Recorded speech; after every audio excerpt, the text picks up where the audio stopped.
Hello everyone, welcome to another episode on the Creative Phebe channel.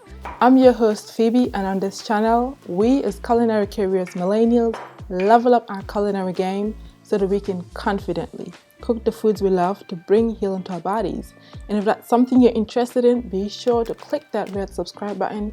That way you do not miss out on any delicious cooking. As you can see, we're making some cauliflower and potato stuffed puff pastry. This is something I would call a very elegant, scrumptious, and indulgent meal. So let's get together our ingredients and start cooking. We're going to start off with 1 kilogram of white potatoes. That'll be about 5 medium sized. We're going to wash them and get ready to dice them up. We're going to dice them into about 1/2 inch thickness. We're also using a particular ingredient. I had created a poll on Instagram asking you all how you pronounce it. I'll be talking about that later on, but be sure to follow me on Instagram at Creative Phoebe, same as this channel's name. That way you do not miss out behind the scenes of my cooking tutorials and more. After dicing the potatoes, we're going to boil all of them in a saucepan or pot large enough to hold the whole quantity. We're going to pour some water over it to cover it all the way about 1 inch high and sprinkle on some kosher salt to give it some taste while it's boiling. If you've never used puff pastry before, be sure to watch this tutorial all the way to the end, because I will be sharing with you my top 5 tips to help you work with it effectively to produce excellent results. We're boiling the potatoes for 30 minutes. And here we have 155 grams of onions. Here we have some garlic. That'll be 20 grams, about 3 to 4. When I'm working with onions, especially if the first layer is tougher, I normally remove it because it can be slippery to slice through, and I don't want to hurt myself. And I don't want you to either. Be sure to click the link in the description below to get the ASMR version of this tutorial. It has no music or voiceover. I think you're gonna like it. Here we have some habaneros. I'm only using half. And yes, I am going to use it with the seeds to keep that level of spice that I want. But you can remove the seeds if you prefer. Here we have some cauliflower. This is white cauliflower, and we're using 630 grams of it. If you don't have a scale, that would be about 3/4 of a large cauliflower head. We're going to cut it up into florets, and that will make it much easier to use in this dish. And what we're actually doing is making this dish into 2 parts. We're creating a filling that will go into the pastry.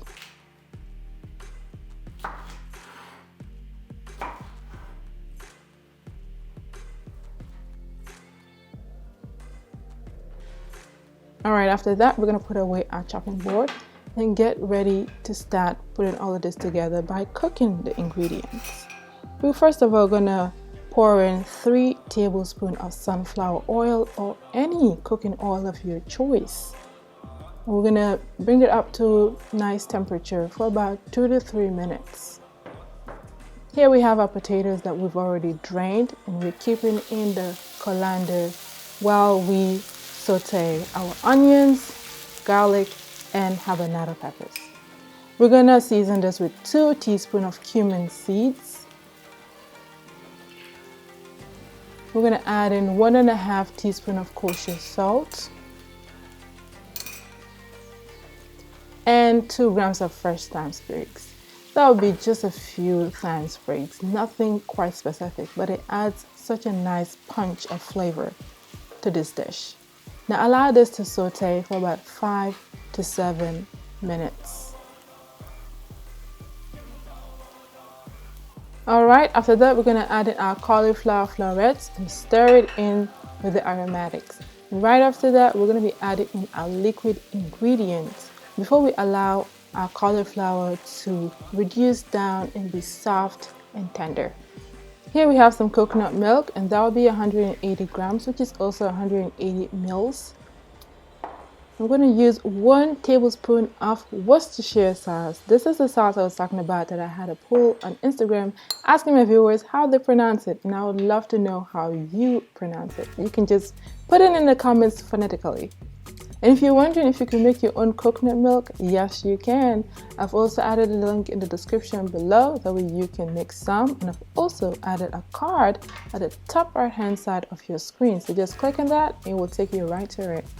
After sauteing that and allowing it to steam for about 20 minutes, we're going to add in our potatoes. We're going to stir this together, and we're also going to break down those potatoes, because what's going to happen is we don't want it to be bulging through the pastry dough.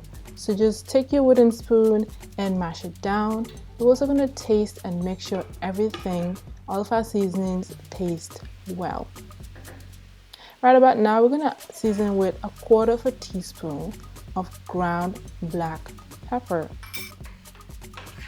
Stir everything together. It's come together pretty nicely.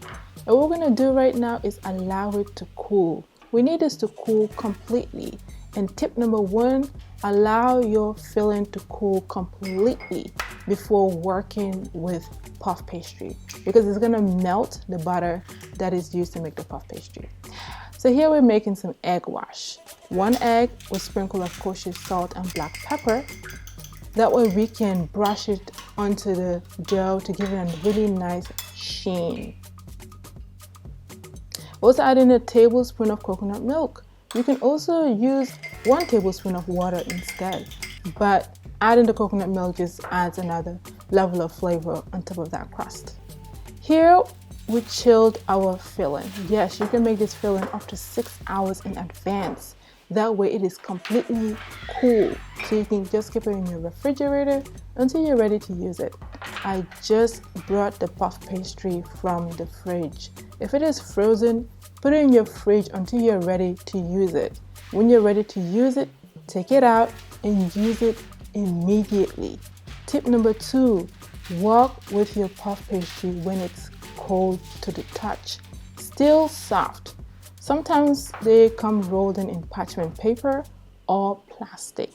So make sure to dredge your work surface with flour. That way it doesn't stick to your surface. So this puff pastry is 250 grams because it came in a pack of 2, which is 500, but I'm only using 1. You can use the other one for another event. This measured 7.5 by 10 inches. We're gonna dredge our rolling pin with flour and roll it out to 11 by 13 inches. And that is wide enough for our filling to fit in.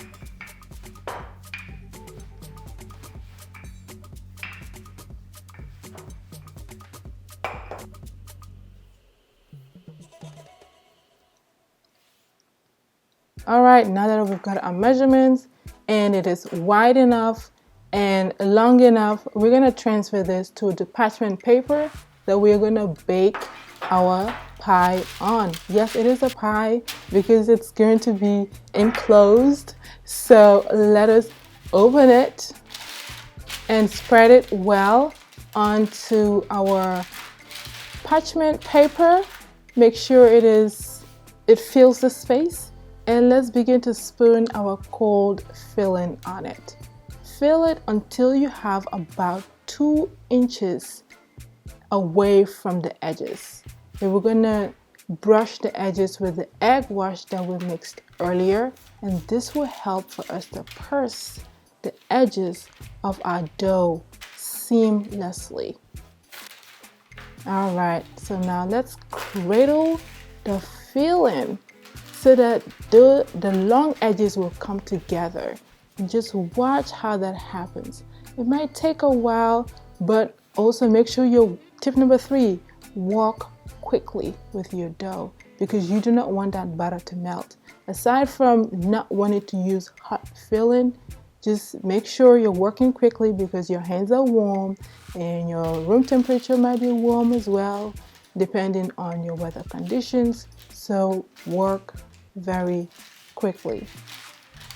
All right, now that we've pursed the edges together, you can crimp it if you'd like, with a fork, but that would not be necessary. After adding the egg wash, tip number 4, add slits to the top of your dough to allow steam to escape.